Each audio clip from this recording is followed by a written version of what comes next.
Hello and welcome to Meanwhile in the Falklands, FITV's podcast all about looking at life in the past week in the FITV studios. I'm Jonny Burke and I'm joined today by... Katharyn. And Hannah Newton. Woo!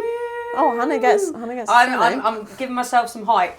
Some good energy coming from Hannah today. That's what we like to see. That. But it's been a fairly quiet week because it's been dominated probably by the events on Monday.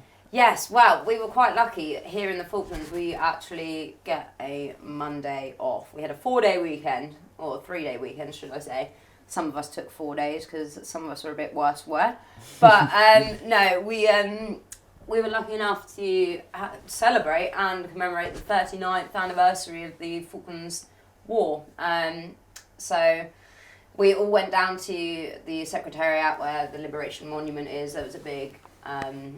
service. There was also a service in the cathedral beforehand, and it was nice. To be honest, it was nice because it was the first year that actually everyone could get together, because last year, obviously with COVID and the pandemic, they had to restrict the amount of people attending the service, so it was quite different last year. Whereas this year it was a lot more people. And so last year, because I wasn't here last year. Katharyn, you weren't here last year, were you? So no, I wasn't. It was just you and Ollie, Hannah. Yeah. But you were allowed to go to the services. Yes, so what we did is one of us went to the service at the cathedral and filmed that, and then Ollie and Tom as well, bless.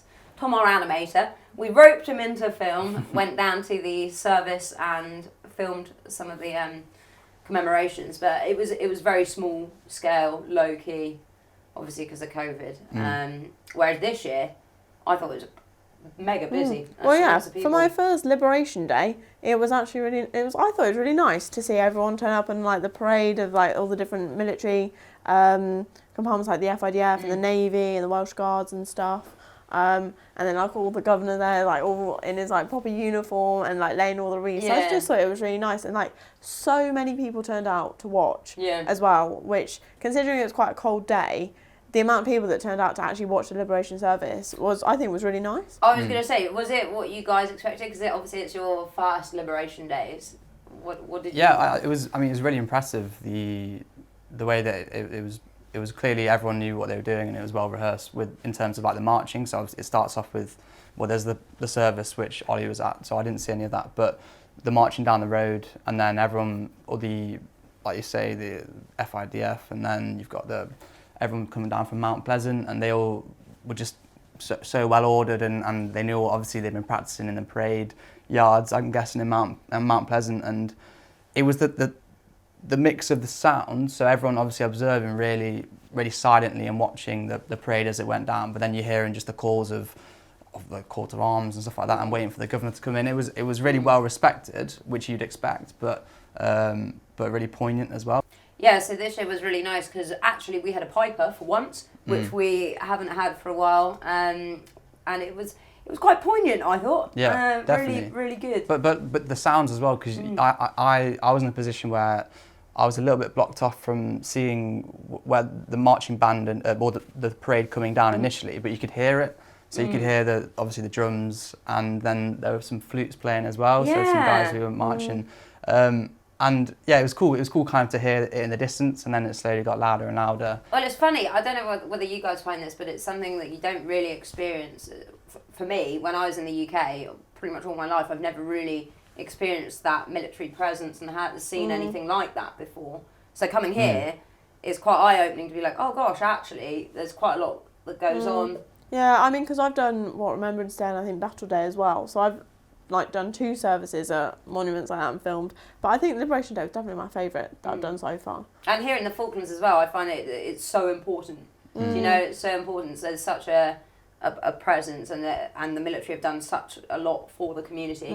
Definitely, and saying that next year will be a really, really big service, with it being the 40th anniversary. Yeah. So, I mean, it's already been mentioned in some legislative assemblies about the preparations from I think the committee have been hard at work organising stuff for the event, so it'll be interesting to see what that's like this year as well. I thought, God, we were lucky with the weather, just in the nick of time, just before the rain started. It was literally just towards Literally, the end, yeah. wasn't it? Literally, Oh, just well, as it's they right finished, as they right at the started end. marching away that the rain came. Yeah, so we were lucky. We liked that. It was a bit of a downpour though. I know. Well, you and I had to struggle with our rain covers on the cameras, Oh, which my was a bit days. interesting. But I never want to use that rain cover ever again. Honestly, you could barely see the screen, and my hands were freezing.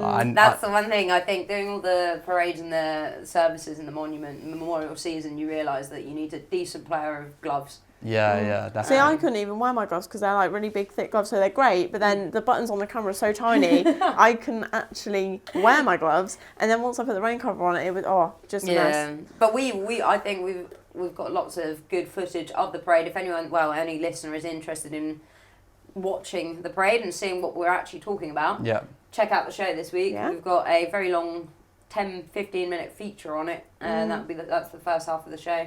But no, we have covered it well, I think, because we were all in different positions. So many different weren't we? angles, yeah. So we've got kind of all bases covered. Exactly. Which is good. Yeah. So definitely check out the show this week. It's on FITV.co.uk. It'll be on Friday. And you can see the parade and see actually what we're talking about. And it's like you were actually there at Liberation Day. Exactly. During Liberation Day with the rest of the Falklands. Without the hangover the next day. Oh, exactly. That's the thing. It's a big, We won't say anything else on that. So moving on to some announcements that were made, not actually this week, but it was towards the end of last week, but it was the Queen's birthday honours. So there were some mentions and some honours for people who've worked in the Falkland Islands recently.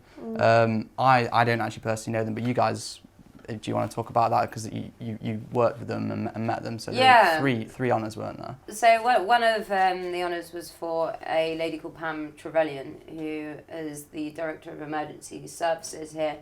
And she did a lot of good work during the pandemic, so she got a MBE for that. I think Alex Mitham, who's a former Deputy Governor, he also got an MBE, so he's just left the Falklands only sort of in the last month, hasn't he? Yeah. So it's nice to see Alex recognised. And then OBE's Guy Marrow, who obviously led the demining programme, so he's got one. And he's on the show actually, isn't he, this week? Yeah, so Ollie's going to have a chat to him about his OBE and how he feels. But that's really nice because obviously how long was the demining program? About 10 years? Yeah, he's been a big part of that. A massive part of sort of Falklands life, and obviously giving the land back to the Falklanders, or Falkland Islanders, over the past years, and all our beaches back, and obviously we had to reclaim the beach at York Bay at the end of last year. So yeah, I think it's really nice to see that the guys that were involved in the demining programme honoured in this way. Being recognised for their hard work, Well, it's 40 years since people stepped on York Bay, wasn't it? Did you just mention? It was, it was 38 years? Yeah. I think. And so that was really special because obviously we went and filmed the Reclaim the Beach, seeing people that have either lived here their whole lives and if they're under 38, they've never stepped on the beach before, or they were here before the war, and then they used to go on the beach when they were little and then couldn't for so many years, and then sort of have gone back on the beach. And it was so special to see people, and everyone was so emotional. So yeah, no, it was good. That's the thing. What does it take to get an MBE? That's what I want to know. You MBE, were asking OBE. us, weren't you? Yeah. What does it take? What's the criteria? Does the Queen sit at home at Buckingham Palace and go right? Do you think it's just on the Queen? I think it's more than just the Queen. It must be. I say she doesn't wake up one day on her birthday and go, right, I'm going to give these people a... No, I think it's decided by the government, and they give their list to the Queen. Because what I'd like to know is how do they know of someone like Guy Marrow? Do you know someone like Pam Trevelyan? How do they know these names?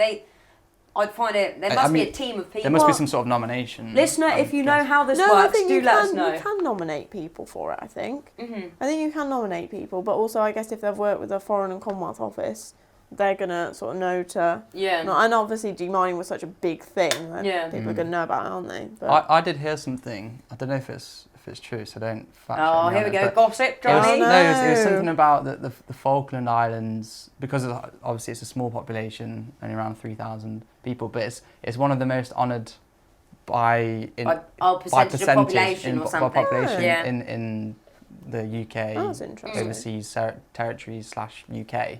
Moving on, because there is another World Day, World Albatross Day that took place. Well, when is it, Katharyn? This World week? Albatross Day is on the 19th of June, so it's on Saturday. Mm. So yeah, that's really nice. So obviously in the Falklands we've got over 70% of the world's population of black-browed albatross. Guys, now this is a word to say because on the news when we were recording this, Oh, Jonny did you not? hit I was black-browed albatross. It's a bit of a tongue twister, Yeah. especially if you say it quickly. But obviously, I think there's 22 species of albatross, and quite a lot of them are actually sort of endangered or at risk. And there's one species that's sort of under 100 of them left. So we're the black-browed There we go. albatross. They're actually in quite a good position in the Falklands, so they're sort of least concern at the moment because there's so many here. So yeah, we interviewed Amanda Kupfer she's doing a PhD with Saurian fisheries at the moment. And so she looks at the albatross and sees how they interact with fisheries. And then obviously the theme for World Albatross Day this year was making sure that fisheries are albatross friendly, because apparently quite a lot of albatross, like the biggest risk for them is fisheries. So they'll go to like fishing vessels and then get the fish off the hooks, and then they can like drown if they get tangled up in the nets and stuff. Yeah. So in the Falklands they're doing quite a lot to reduce seabird interactions. So they've got like lines on their boats to scare them away, and sort of they work with their discard tanks, so it's like not constant, so it sort of discourages the birds from coming close. But yeah, so I did quite a nice piece with Amanda about what's actually happening to stop the seabirds being injured. Why do they like it here so much in the Falklands? What is it about the environment? Is it to do with their migratory path or something? I'm not entirely sure actually. I didn't ask Amanda that, but I think it's just like it's where they are. So quite a lot of the albatross species are in this region, like the southern hemisphere. All the mates are here. Yeah, maybe that's it. All their friends. And do they breed for life? Yeah, they mate for life, and they can live for, I think, up to sort of 50, 60 years. God, that's crazy, isn't it? So yeah, I think it's really cool. I really like albatross. I think they're so awesome. Well, you went to Saunders, didn't you, a couple of months ago? Yeah, I went to Saunders. I went to New Ireland as well, which I think I saw more there because it was earlier in the season, so I saw all the chicks on their nests. But yeah, no, I think it's so cool that you can just go out to the islands here and see albatross. Well, it's wildlife you'd never see if you're at home in the UK. Do you know, No. stepping out on your doorstep? I mean, you don't step out your front door and literally see an albatross. Although, I would say that, some people have in town and stuff. Really? And if you do see them, you've got to let conservation know. Yeah, it's because when they fledge, sometimes the young birds get blown off course and then they'll land in town. But then conservation have to come and like take them, like rescue them and go put them on top of a cliff so they can like fly off. Bless them. Because when they fledge, they spend 7 years at sea, so they don't land again for 7 years until they come back to mate and stuff. But yeah, albatross are so cool. Like, it's one of those animals like I've always loved growing up, and like I've always wanted to see albatross. Never in my life would I have actually thought, oh, I'll see an albatross, and now I have. See, this reminds me of when I was at school. Did anyone have to study in English literature the Rime of the Ancient Mariner? No, but I do know that they did Albatross, mention the albatross, which was like one of these really long poems with about 11 stanzas or something, 11-page poem, and we were all like, what's this about? And it was all about this albatross, you know, and this mariner out at sea. There's me and my tangent, but yeah, that's where like initially I was like, oh, albatross, that's a really cool animal. Yeah, no, really awesome. Then the mariners used to use them to direct them to land. I'm not entirely sure, but I know. I think there was some old legend where the albatross would kind of tell you if you were near land or not. Yeah, right.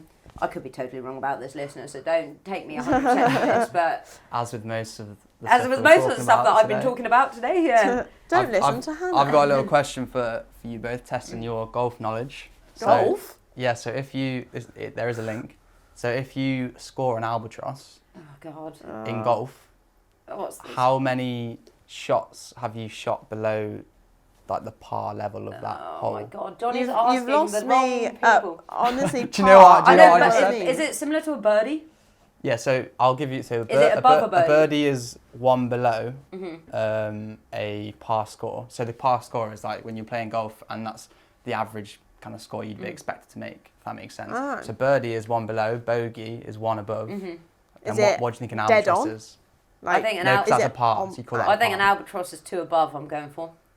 What do you think, Katharyn? I don't know. 7 below. No. So you said 2 above.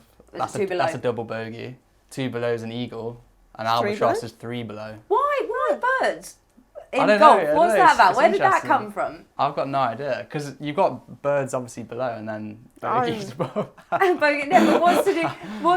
why in golf would you be like, oh, we're going to name these after birds, these scoring systems? I don't know. It's something if the listener knows this, please do email us, let us know, news at fitv.co.uk. There will definitely be a Or reason. send us a postcard. We want postcards. Yes, or send us a postcard. Where you're listening in the world, send a postcard from there and tell us why Exactly. golf We'll names. I feel return- like they we are. need to do like a news piece on golf now and how to actually play golf. It's Well, quite yeah. interesting golf in the Falklands though, because obviously the wind here, we have got a golf course, but it's not. God, it's an interesting golf course. It's an interesting golf course, but obviously with the wind and stuff, you have to like learn to hit and factor in the wind and stuff. And I think I've heard that people here, they'll play golf here and then they'll go somewhere and play on like a flat green golfing. Well, like fairway, like Fairway, there you go. surface. Like yeah. somewhere flat and no wind, and then they can't hit in a straight line because they're so used to factoring in the wind. Oh, Well, especially here because it's lumpy and bumpy as well. Yeah. And all long white grass and stuff like that. Getting used to playing. We on should the wind. send But Jonny I would to have go thought play if golf they can here. play here, well, then if they Yeah, went that's to what I the was UK, gonna say. they'd ace it. A bit like the Well, hockey, well, do you no, know? no, Ice 'cause- hockey, if they're used to skating inline hockey on the hall, Yeah. but then they go to like punter and smash it on the ice, even though Yeah. they've never skated before. Yeah, but this is the thing because here they're so used to the wind and factoring in the wind, so they're still factoring in the wind, so they can't hit when it's not windy. They can't do it. Yeah. so they're just going off into the trees every shot. I've got to go to the dentist, listener, so I'm going to love you and leave you all Oh, and leave goodbye, you in the Hannah. capable hands of Jonny and Katharyn. Goodbye, Hannah. See you all. And then there were two, so it's just me and you, Katharyn, Yeah. now. But I mean, we don't have too much more to cover, do we? We're just a look into the future and next week. Yeah, So what's going on next week, Jonny? what I can see on the board, there is a big darts tournament, the first darts tournament on the Yes. Saturday. So I mean, I haven't been. I know that darts is massive in the Falklands. Darts is really big here. So they do like a league that started a few weeks back, and there hasn't been any sort of that darts on for a few weeks because they had like an individual tournament, and obviously Liberation Day on Monday they didn't play.